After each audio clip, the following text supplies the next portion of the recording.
resolución de ciertas dudas que pueden haber existido con la guía de trabajo que tuvieron. Ya, resulta que ahora específicamente lo que vamos a ver es ver esas dudas y posteriormente le voy a mandar un archivo Word también en donde van a estar todas las respuestas, ya, para que tengan claridad acerca de eso. La próxima clase ya vamos a... les voy a dejar algunos otros ejercicios. Y la próxima clase ya es lo más probable que veamos exactamente lo mismo, pero en tabla de datos agrupados. Ya, comencemos entonces. Ya, me llegaron dudas con respecto al ejercicio A. Entonces, dice, se presentan los promedios de dos estudiantes, determina las medidas de dispersión y responde a las siguientes preguntas. Ya, tenemos Pablo, específicamente, que tiene un 6.2 en lenguaje, 6.8 en matemáticas, 5.8 en historia, 6.4 en ciencias. ¿Ya? Ahí tenemos los datos específicamente. Y tenemos Soledad, que tiene un 6.9, un 5, un 7 y un 6.3 en las mismas asignaturas. Ya. Entonces, las dos preguntas son las siguientes. ¿Quién tiene mejor promedio? ¿Cuál de los dos estudiantes tiene notas más homogéneas? Entonces, lo importante acá es ver específicamente cómo nos van a ayudar las medidas de dispersión a esto. Entonces, comencemos respondiendo la primera pregunta que tiene que ver con quién tiene específicamente el mejor promedio. Ya, entonces, comencemos con esto. Ya, acá tenemos específicamente la solución de lo que responde a esto. Recordar que vamos a tener que calcular el promedio de cada uno, por lo tanto, x barra sub p va a ser específicamente el promedio de Pablo y lo que tenga la s abajo corresponde a Soledad. Ya, comenzamos calculando las notas. Tenía un 6.2, un 6.8, un 5.8 y un 6.4. Obviamente el promedio es la suma de todo eso dividido en la cantidad de promedios. En este caso va a ser 4. Si yo sumo todo eso y lo divido por 4 me da un promedio 6.3. De igual manera, si hago lo mismo con Soledad, me va a quedar que el promedio igual va a ser de 6.3. Entonces, la primera pregunta, ¿quién tiene mejor promedio? Obviamente hay que tener cuidado porque siempre estas preguntas van a ir asociadas a esto. Entonces, ninguno tiene mejor promedio que el otro, tienen el mismo promedio. Entonces, ahora, como tienen el mismo promedio, lo que vamos a hacer es ver, ¿ya? Y vamos a responder específicamente a la segunda pregunta, ¿ya? ¿Cuántos de los estudiantes tienen notas más homogéneas? ¿Ya? Entonces, para eso, lo que vamos a utilizar van a ser las medidas de dispersión, que la vamos a explicar más ratito también porque igual nos llegó una duda con respecto a esto, que tenía que ver con qué nos decían las medidas de dispersión y de qué trataba cada medida de dispersión. Lo vamos a ver con un gráfico después. Ya, entonces comencemos. Ya, la medida de dispersión de Pablo y Soledad. Ya, empezamos calculando el rango para cada uno de ellos. Los puse simultáneamente porque el rango es algo muy sencillo de calcular. Recordar que el rango es el dato máximo de las notas de Pablo, ¿ya? Menos el dato mínimo de las notas de Pablo. En este caso, Pablo la nota máxima que tuvo fue un 6.8 en matemática y un 5.8, no recuerdo en qué asignatura. No es necesario saberlo tampoco, ¿ya? Pero la diferencia de esto nos da 1. ¿Qué quiere decir esto? Que el rango de las notas de Pablo es 1. Y el rango de Soledad, la nota máxima es un 7, la nota mínima es un 5, por lo tanto su rango es de 2. Ya, eso sería calcular el rango. Recordar nuevamente que rango de P, Pablo. Rango de S, Soledad. Ya, sigamos avanzando. La desviación media, como yo les decía, era específicamente, aquí tenemos explicitado todo, faltó ahí que salga un signo del valor absoluto nomás. Entonces, la desviación media básicamente es un dato menos el promedio. Segundo dato menos el promedio. Tercer dato menos el promedio y así sucesivamente. Dividido por la cantidad de datos que tenemos, que en este caso es 4. Ya, entonces calculamos lo que está dentro del valor absoluto, nos da 0,1 negativo, 0,5 nos da en el segundo, menos 0,5 nos da en el tercero y 0,1 nos da en el cuarto. Hay que tener cuidado de que estos que están negativos después pasan a positivo. ¿Por qué? Porque están en valor absoluto. El valor absoluto dijimos ya que cuando yo tengo algo negativo dentro del valor absoluto lo transforma a positivo y cuando está positivo lo mantiene positivo. ¿Ya? Básicamente eso. Sigamos avanzando. Ya, entonces la medida de dispersión, como todo quedaba positivo, 0,1 más 0,5 más 0,5 más 0,1 nos da este resultado que está acá. Al dividirlo por 4 nos da 0,3. ¿Ya? Después vamos a hacer un resumen de todo esto con cada uno de los datos que teníamos. 0,3. Ya, vamos a la desviación media ahora. Desviación media, S aparece ahí, por lo tanto de Soledad. Ahora, lo que vamos a tener exactamente lo mismo. Dato 1 menos el promedio. Dato 2 menos el promedio. Dato 3 menos el promedio. Y así sucesivamente con todo dividido por el total de notas o promedios que tengamos en este caso. Hacemos la diferencia. La primera nos da 0,6, menos 1,3, 0,7 y en la última nos da 0.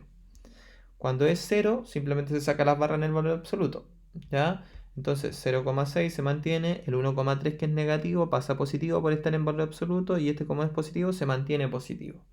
Hacemos la suma correspondiente, dividimos por 4 y nos da como resultado final 0,65. Recordar que para esto podemos utilizar calculadora porque van a haber algunos resultados que van a ser bastante engorrosos y bastante largos. Ya, entonces, eso es lo que tenemos si ustedes se dan cuenta. 0,65 nos dio el de Soledad, 0,3 nos había dado el de Pablo. Por lo tanto, ya tenemos ahí un indicio de algo. Recordar que las medidas de dispersión, si son más cercanas a 0, nos indicaba cierta cosa. ¿Ya? No olvidarse de eso. Ya, seguimos avanzando. Vamos a calcular entonces ahora la varianza y la desviación estándar, porque recordar que la desviación estándar es simplemente la raíz de la varianza. Entonces calculamos la varianza, le aplicamos la raíz y obtenemos la desviación estándar. ¿Ya? Entonces, calculamos varianza, le aplico la raíz a la varianza y obtengo inmediatamente la desviación estándar. Eso es lo que hay que tener en cuenta. Lo vamos a ver en el transcurso acá también. Ya, entonces, lo mismo. Su primera nota o el primer dato lo resto con el promedio. Segundo dato lo resto con el promedio. La única diferencia es que acá van elevados a 2. Ya, lo repetimos eso y lo repetí varias veces. Ya, entonces acá el primero nos da 0,1 negativo, como está elevado a 2, me va a quedar 0,01 positivo. Ya, eso lo pueden hacer con la calculadora también, o si no, multiplicar término a término. 0,5 elevado a 2, 0,25. Acá en el otro caso, menos 0,5 elevado a 2, como es un número negativo, elevado a un exponente par, queda positivo. Y acá exactamente lo mismo que el primero. Ya, 0,01. Sumamos todo eso, nos da 0,52 dividido en 4, 0,13.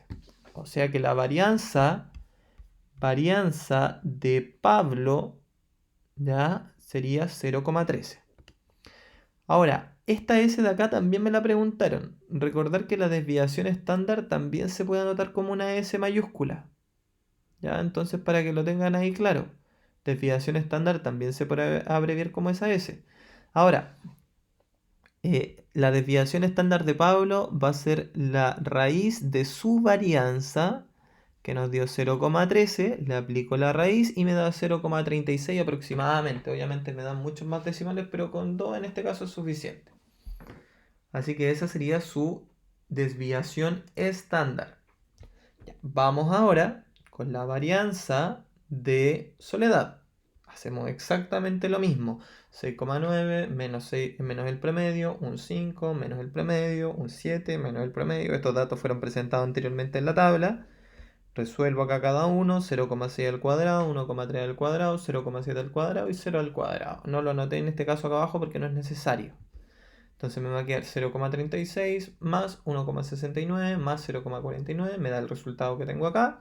Divido por 4 y me da 0,63 aproximadamente. Seguimos avanzando para ver qué pasa con esto. Ya, SS, ya desviación estándar de Soledad. Entonces calculo la raíz del resultado que acabo de obtener de la desviación estándar. 0,635 me dio. Por lo tanto, aplico raíz y me da aproximadamente 0,79. Ya, comparemos ahora estas dos cosas. El rango de Pablo nos dio 1. El rango de Soledad nos dio 2. La desviación media de Pablo nos dio 0,3. La desviación media de Soledad 0,65. La varianza de Pablo nos dio 0,13 y la varianza de Soledad nos dio 0,635. Y la desviación estándar acá nos dio 0,36 de Pablo, obviamente, y la desviación estándar de Soledad nos dio 0,79. Entonces, si nos damos cuenta, ¿cuáles son más cercanos a ceros? Los que son más cercanos a cero, obviamente, van a ser todos los datos que corresponden a Pablo. ¿Ya? Entonces, todos los datos que corresponden a Pablo son más cercanos a cero. Entonces, para responder la pregunta que teníamos ahí anteriormente, ¿qué es lo que vamos a tener que hacer? Básicamente, lo que vamos a tener que decir en realidad es que las notas de Pablo son más homogéneas que las notas de Soledad. ¿Por qué? Porque las medidas de dispersión son todas más cercanas a cero. En realidad, y más adelante lo vamos a ver, no es necesario calcularlas todas. ¿Ya? Basta con que calculemos la misma en ambos casos. Por ejemplo, que yo calcule la desviación acá estándar de cada uno de ellos y observe cuál de los dos va a ser más cercano a cero. E inmediatamente yo voy a poder saber cuál de estos es más homogéneo. ¿Ya? ¿Qué quiere decir esto? Que el promedio es más representativo, ¿ya? En el caso de Pablo, su promedio 6,3 se representa mucho más a partir de sus notas. ¿Por qué? Porque están mucho más cercanas a sus notas. Entonces, eso es lo que vamos a tratar de ver ahora. ¿Ya? En la siguiente diapo vamos a tratar de explicar esto un poquito. ¿Ya? Y este es el gráfico que yo les quería hacer mención. Entonces, tenemos dos cosas acá que son súper importantes. Primero, tenemos al conjunto A y al conjunto B. El conjunto A, la línea negra que tenemos acá, el gráfico negro, y el conjunto B, la línea roja que tenemos acá. Ya, entonces, esto es un poquito complejo de explicar, pero voy a tratar de hacerlo de la mejor manera posible. Ya. Acá ambos, si ustedes se dan cuenta, la línea punteada indica el promedio que tienen ambos conjuntos. Entonces, ambos tienen el mismo promedio. ¿Ya? Por eso se lo puse ahí, mismo promedio. Entonces, estamos en un caso similar al que estábamos en el Pablo y Soledad, que tenían el mismo promedio. Ahora lo que vamos a ver es cómo se representan estos datos de mejor manera. Ya, acá tenemos, por ejemplo, en el caso del conjunto B, tenemos el dato mínimo y su dato máximo está acá. Entonces, recordar que el dato máximo menos el dato mínimo me da el rango. Entonces, ¿qué quiere decir? Si el rango es mucho más cercano a cero, quiere decir que todos los datos que estén acá de esta línea roja, todos los datos que estén aquí, van a estar mucho más cercanos al promedio. En comparación, por ejemplo, al conjunto A. Si nosotros miramos el conjunto A, tiene aquí su mínimo y acá tiene su máximo, y el rango es mucho más grande, si ustedes se dan cuenta. Esto sería el rango, todo esto, desde el mínimo hasta el máximo. Todo eso sería el rango. Entonces, si ustedes se dan cuenta, lo que está pasando ahí es que los datos van a ver estos datos de acá, que van a estar mucho más alejados del promedio, por lo tanto van a ser más dispersos, ¿ya? Más variables. Si ahora observamos la curva acá, ¿qué ocurre? En este caso tenemos súper pocos datos cerca del mínimo, tenemos súper pocos datos, hay que mirar aquí la amplitud que tiene esto aquí, ¿ya? Tenemos súper pocos datos que están más cerca del máximo. ¿Y dónde es más alto esto? Cercano al promedio. Estoy hablando de lo rojo, por si acaso. Si ustedes se dan cuenta, todo esto es más cercano al promedio. ¿Qué pasa con la curva negra del conjunto A? Si ustedes se dan cuenta, aquí es más alta que la roja, por lo tanto, ¿qué quiere decir eso? Que van a haber más datos acá, ¿ya? Van a haber más datos que van a estar cercanos al mínimo. Pero ¿qué pasa acá si ustedes se dan cuenta? Cercano al promedio, cercano, imagínense que no sé, miren, acá vamos a tener, aquí vamos a tener las notas que están, ahí vamos a tener las notas que están bajo 5. Y aquí vamos a tener las notas que están, o ahí van a estar las notas que están 5 para tener una referencia. Y aquí vamos a tener las notas que están, ahí vamos a tener acá el 6, supongamos. Supongamos que aquí vamos a tener el 6. Ya, entonces si ustedes se dan cuenta, ¿qué está pasando acá? Si nosotros observamos las dos curvas, voy a extender esto de acá un poquito también para que podamos ver qué es lo que pasa. Si nosotros observamos esto acá, lo que nos está diciendo es específicamente de que la mayor concentración de datos, si ustedes se dan cuenta, en la línea roja, la curva es mucho más alta acá. Entonces, ¿qué quiere decir? Que hay mayor cantidad de notas que van a estar entre 5 y 6. ¿Sí? En cambio, en la curva negra, si ustedes se dan cuenta aquí, todo esto es mucho más bajo que la roja. Por lo tanto, ¿qué quiere decir? Que van a haber menos notas que van a estar cercanas acá a esto. ¿Ya? Es como si fuera un área bajo la curva. En cambio, acá en la línea negra tenemos que es mucho mayor, ¿ya? Es mucho mayor que la línea roja, porque es más alta. Lo mismo en el caso de acá, es más alta, en algunos casos. ¿Qué quiere decir esto? que la mayor concentración de los datos rojos va a estar cercano ¿a quién? Al que importa acá, que es el promedio. Entonces, eso es lo que nos quiere decir. Ahora, para los que tengan dudas, por ejemplo, entre la desviación media y la desviación estándar, ¿cuál es la diferencia? Prácticamente la diferencia es que en una se mide la distancia con respecto al valor absoluto y en el otro se mide la distancia con respecto al plano. Cuando nosotros, si ustedes recuerdan, cuando nosotros calculamos la distancia de un punto a otro, es la raíz de la diferencia al cuadrado más la otra diferencia al cuadrado. Es exactamente lo mismo. Entonces, cuando nosotros calculamos la desviación estándar, estamos calculando las distancias que hay entre cada uno de los datos y el promedio. ¿Ya? Eso es lo que estamos haciendo. Y cuando le aplicamos la raíz, simplemente estamos viendo esa distancia aplicada. En el otro caso de el valor absoluto, una medida de dispersión que sirve exactamente para lo mismo, con la diferencia que la distancia la vamos a medir como el valor absoluto. ¿Ya? Simplemente es un tema de ahí de cómo medir la distancia. ¿Ya? No es como que tenga una relevancia o que la desviación media me indique esto, la desviación estándar me indique esto otro.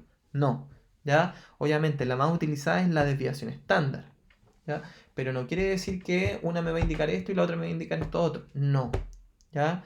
Están calculando la distancia, pero se calculan la distancia de distintas formas. ¿Ya? Es algo que es un poquito es complejo de entender porque no siempre la distancia se va a medir de una forma, ya en matemática. Entonces eso es lo que hay que tener cuidado. Ya, entonces básicamente eso. Ya, para ir finalizando, eh, tenemos lo siguiente. En una misma prueba de inglés, dos cursos C y D obtuvieron resultados cuyos datos estadísticos son los siguientes. Compara ambos cursos.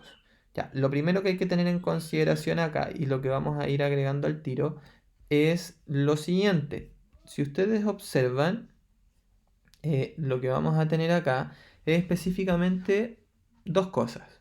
Lo primero que vamos a tener es que vamos a comparar ambos cursos. El curso C, el curso C y el curso D. Los promedios, el curso D tiene mejor promedio que el curso C. ¿Ya? Tiene mejor promedio que el curso C. Por lo tanto, lo que va a ocurrir acá es específicamente lo siguiente. Ya, ahí tenemos un punto a favor del curso D.